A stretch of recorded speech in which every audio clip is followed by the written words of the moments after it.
একটা হাঁস ডিম দিল, ঠিক আছে।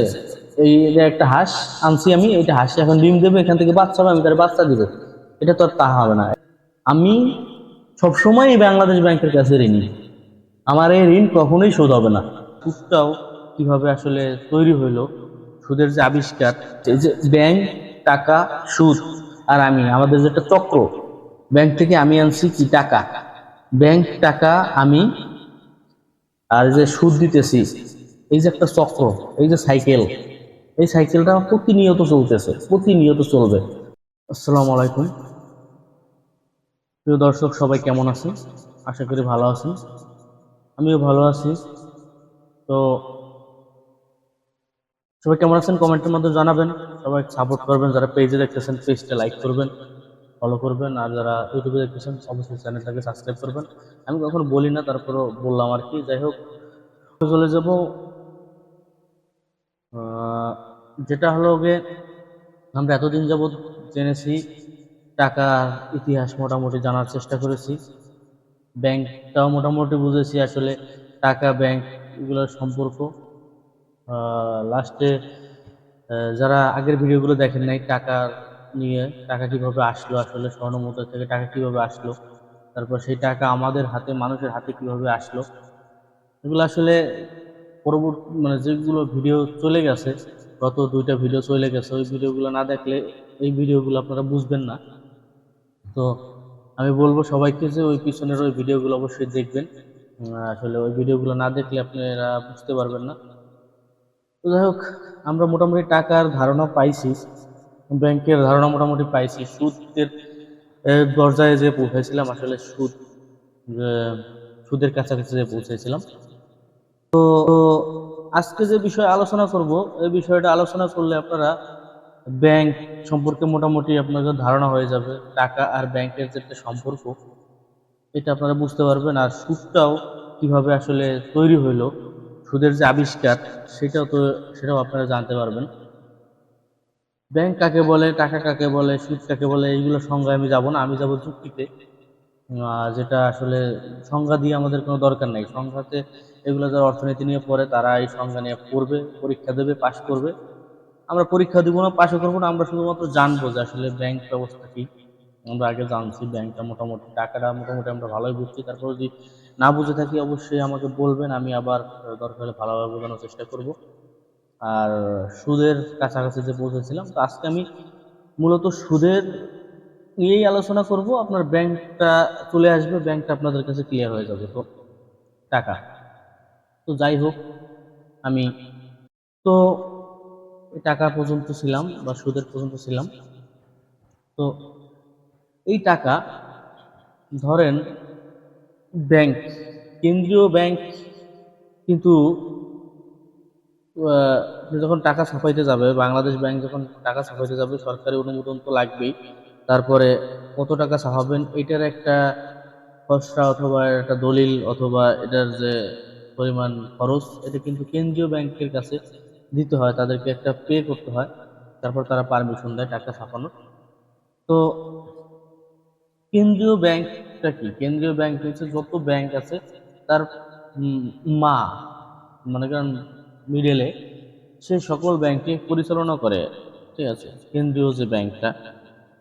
তো আমরা মনে করলাম যে টাকা, এই যে বাংলাদেশ ব্যাংক কেন্দ্রীয় ব্যাংকের কাছে টাকা ছাপাইলো, ধরেন যে 1,000 টাকা ছাপাইলো, বেশি ধরি 10,000 টাকা ছাপাইলো। তো 10,000 টাকা ছাপানোর পর, মানে বাংলাদেশ সরকার থেকে পারমিশন নিয়ে 10,000 টাকা ছাপাইলো। তো 10,000 টাকা ছাপানোর পর আমাদের বাংলাদেশ ব্যাংক যে ছাপাইলো, কেন্দ্রীয় ব্যাংকে তাদেরকে পে করে, তাদেরকে আহ, টাকা ছাপানোর জন্য যে পে করতে হয়, তাদেরকেও কিছু দিতে হয়, খরচ দিতে হয়। খরচ দেওয়ার পর যে 10,000 টাকা ছাপাইলাম, এই যে 10,000 টাকা, এই যে বাংলাদেশ ব্যাংক 10,000 টাকা ছাপাইয়া কি করলো, আমাদের কাছে আসছে টাকাটা। আপনারা জানেন কিভাবে আসছে, আমি এটা গত পর্বে আলোচনা করছি, তো আমি ওদিকে যাব না। তো টাকাটা যেহেতু 10,000 টাকা ব্যাংকের কাছে আছে, ব্যাংক কি করলো, যেহেতু আমাদের চলাটা টাকা পয়সার মাধ্যমে এখন সবকিছু টাকাই হয়, নোটেই হয়, তো আমাদের সবারই টাকা প্রয়োজন। তো বাংলাদেশ ব্যাংক টাকা লোকাল ব্যাংকে বলেন অথবা বিভিন্ন ব্যবসায়ী বলেন, এখান থেকে টাকা নিয়ে আসছে। তো এই যে টাকা আনছে, সে আনছে লোনে আনছে। এটা আমরা সবাই জানি, গত পর্বে আমরা দেখছি। লোনে আনছে 10,000 টাকা, 10% সুদ, 100 টাকা ধরেন। এখন এই যে টাকাটা নিলাম, বা ধরেন আমি আনলাম, এই বাংলাদেশ ব্যাংক থেকে টাকাটা আনলাম, আনার পর আমাকে কি বলছে যে তুমি 10,000 টাকা নিলা, তুমি আমাকে 10,100 টাকা দিবা। ঠিক আছে, আমার কাছে কিন্তু কোনো টাকা নাই পৃথিবীতে। ধরেন আমি প্রথম মানব যে আমি ব্যাংক থেকে কেবল 10,000 টাকা আইসি ব্যাংকে, ওখান থেকে আমি আনছি। আনার পর আমাকে বলছে যে তুমি যে 10,000 টাকা নিলা, তুমি এর সাথে আরো 100 টাকা বেশি দিবে। হ্যাঁ, কিন্তু আর নাই 10,000 টাকা। এখন আমি যদি ফেরত দিতে চাই, তাহলে আমাকে দিতে হবে 10,100 টাকা, মানে আরো 100 টাকা বেশি দিতে হবে। আমি আরো ক্লিয়ার ভাবে বোঝানোর চেষ্টা করতেছি। ধরেন আমার কাছে, সাপোজ ধরেন এটা একটা কয়েন, ধরেন 5 টাকার কয়েন, এটা 5 টাকার কয়েন না, এটা জাস্ট একটা coin, ঠিক আছে। এটা এইগুলা 10,000 আমাকে দিল ব্যাংক, ব্যাংক থেকে আমি এগুলো 10,000 দিলাম, 10,000 পিস আমাকে দিল। এই যে কয়েন, এই কয়েন কোথাও নাই, শুধুমাত্র 10,000 পিসই বাংলাদেশ ব্যাংক তৈরি করছে, আর ওখান থেকে আমাকে ঋণ দিছে 10,000 পিস। তা আমাকে বললো তুমি 10,000 পিস নিলা, তুমি আমাকে দেবা 10,100 পিস, মানে 10,100 পিস তুমি আমাকে দিবা। ঠিক আছে, আমি নিলাম। নেওয়ার পর আমি তো বিজনেস করতেছি। এখন আমি তো বাংলাদেশে বিজনেস করতেছি, বাংলাদেশে আর কোথাও এটা নাই। এখন এইটাই সবাই হাতে হাতে গেছে, এটা দিয়েই একজন এটা দিয়ে কিছু কিনে, সে আবার এটা দিয়ে ইউজ করে, এবার এটা দিয়ে ইউজ করে। এইটা কিন্তু আর বাড়তেছে না। এই যে 10,000 পিস, 10,000 পিসই কিন্তু আমার হাতে আছে, মানে 10,000 পিস আমি যে ছাড়ছি, 10,000 পিসই আছে মার্কেটে।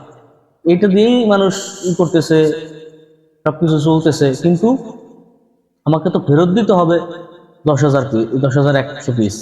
কিন্তু আমি ব্যাংকে গিয়ে 10,100 পিস আর আমার হাতেও নাই। আমি তো বিভিন্নভাবে বিজনেস করতেছি, আমার কাছে বিভিন্ন পণ্য আসতেছে, আমি এরকম বিজনেস করতেছি, আমার কাছে আরো লাগে। তখন আমি ব্যাংকে বললাম কি, যে আমি 10,000 পিস নিয়ে আমার কাজ হচ্ছে, আরো লাগবে আমার। আমি তার কাছ থেকে আরো 10,000 পিস নিলাম। এখন এই যে 10,000 পিস আনলাম, এখন আমি আরো 10,000 পিস আনলাম, আমাকে আর দিতে হবে আরো 10,100 পিস। তার মানে এখন আমি তার কাছে ঋণ হয়েছি 20,000, 20,000 ঋণ, আমাকে দিতে হবে 200 পিস। তো এইভাবে আমি তার কাছ থেকে ঋণ আনলাম, তো 20,000 পিস আমাকে তার কাছ থেকে আমি আনলাম, আমাকে আরো 200 পিস বেশি দিতে হবে। তো আমি ব্যাংক থেকে আনি, দেই, আমি তার কাছে 10,000 দেই, ঠিক আছে। সে আমার কাছে এরকম, আমি তার কাছে যদি 10,000 দেই, 20,000 দেই, তা সে আমার কাছে 100 পিস, 200 পিস কিন্তু পায়।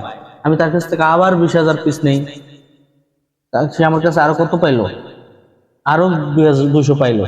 আমার কাছে এখন কত পাইলো, 400 পাইলো। তো এই যে আমার কাছে তো নাই, আমি তো তার কাছ থেকে 20,000 পিসে আনছি। আমি তো আর এখানে এমন তো না যে আমি 20,000 পিস আনছি, এটা একটা হাঁস, এটা ডিম দিল, ঠিক আছে। এই যে একটা হাঁস আনছি আমি, এটা হাঁস এখন ডিম দেবে, এখান থেকে বাচ্চা হবে, আমি তার বাচ্চা দিব। এটা তো আর তা হবে না, এটা তো একটা বস্তু, জড় বস্তু, এটা দিয়ে কোনো কিছু সৃষ্টি হয় না, এটা দিয়ে কোনো কিছু আর একটা তৈরি। তো আমি তার কাছে 10,000, 20,000 পিস আনছি, আমি তাকে 20,000 পিসে দিতে পারবো। তার কাছে আমার ওই যে 200 বা আমি তার 10,000 পিস নিচে আমার যে 100 পিস ঋণ, ওই ঋণ আমার সারা জীবনই থাকবে। আমি তাকে কোনোদিনই এই ঋণ থেকে তার কাছ থেকে মুক্ত হইতে পারবো না, কারণ বাংলাদেশ ব্যাংক তৈরিই করছে 10,000 পিস। আমি তার কাছে নিচ্ছি 10,000 পিস, আমার দিতে হবে 10,100 পিস। আমি 100 পিস কই বাংলাদেশ ব্যাংকের থেকে? তো আমি যদি আনতে চাই, তাহলে আমার আইনে আবার দিতে হবে। আবার আমি যদি আনি তার কাছে 100 পিস, তাহলে তো আমার আবার সেই ঋণটাই থাকলো। তার মানে আমি সবসময় বাংলাদেশ ব্যাংকের কাছে ঋণী, আমার এই ঋণ কখনোই শোধ হবে না। কিন্তু আমি যে তার কাছ থেকে ঋণ আনছি, সেই ঋণ দিয়ে আমি কিন্তু চলতেছি, আমি বিজনেস করতেছি, আমার লাভ হচ্ছে, আমি বিভিন্ন পণ্যের মালিক, কিন্তু আমি কিন্তু তার কাছে ঋণ নিই। এখন এই যে একটা চক্র, আমি বাংলাদেশ ব্যাংক আমাকে ঋণ দিল টাকা, মানে আমাকে টাকা ঋণ দিল, আমি তো এটা দিয়ে জাস্ট বুঝাইছি, মানে আপনাদের বোঝার সুবিধার্থে আমি এটা বুঝাইছি। এটাতে বুঝাইছি যে এটা কোনো কোথাও নাও নাই, এটা অনলি বাংলাদেশ ব্যাংক তৈরি করছে, এটা আমার কাছেই দিছে, আমি আর কোথাও পাবো না। তা আমার এখন বর্তমানে তো অনেক ব্যাংক আছে, এরকম অনেক মানুষ নিয়ে বিজনেস করে। আমি 10,000 পিস আনলেও আমি দিতে পারি 10,000 পিস। এখন এই বিষয়ে আমি পরে যাব, এই বিষয়ে আমি যাব পরে আর একটা ভিডিওতে। আমি এটা যে ইফেক্ট, এই যে চক্র, এটা বুঝতে পারছেন যে ব্যাংক টাকা, এই যে ঋণ বা সুদ, এটা তো ঋণ ভদ্র ভাষা বললাম, এটা তো অরিজিনালি তো সুদ, সুদে তার কাছে ক্যান্সেল। এই যে ব্যাংক টাকা সুদ আর আমি, আমাদের যে একটা চক্র, ব্যাংক থেকে আমি আনছি কি টাকা, ব্যাংক টাকা আমি, আর যে সুদ দিতেছি, এই যে একটা চক্র, এই যে সাইকেল, এই সাইকেলটা প্রতিনিয়ত চলতেছে, প্রতিনিয়ত চলবে যতদিন পর্যন্ত। এটা একটা সিস্টেম হয়ে গেছে, এই সিস্টেম থেকে বের হওয়ার কোনো অপশন নাই।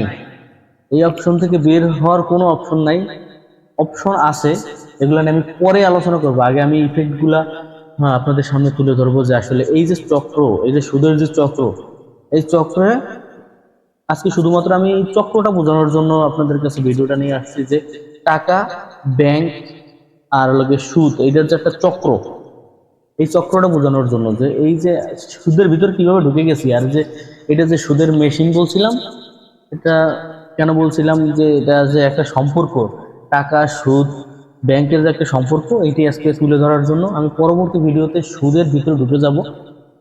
সুদ নিয়ে আমি আলোচনা করব, যে আসলে সুদের যে সুদ কেন হারাম, এগুলো আমি নিয়ে আলোচনা করবো। আমাদের আল্লাহ তাআলা কেন সুদকে হারাম করছে, এটা নিয়ে আমি পরবর্তী ভিডিওতে আসবো। সাথেই থাকবেন, সাবস্ক্রাইব করে রাখবেন, ফলো দিয়ে রাখবেন, যাতে পরবর্তী ভিডিওগুলো ছাড়ার সাথে সাথে আপনারা পান।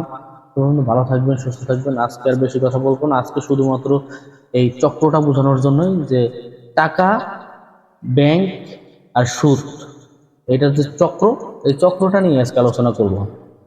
ঠিক আছে, তো ভালো থাকবেন, সুস্থ থাকবেন, দেখা হচ্ছে পরবর্তী কোনো ভিডিওতে। ভালো থাকবেন, গুড বাই, টাটা।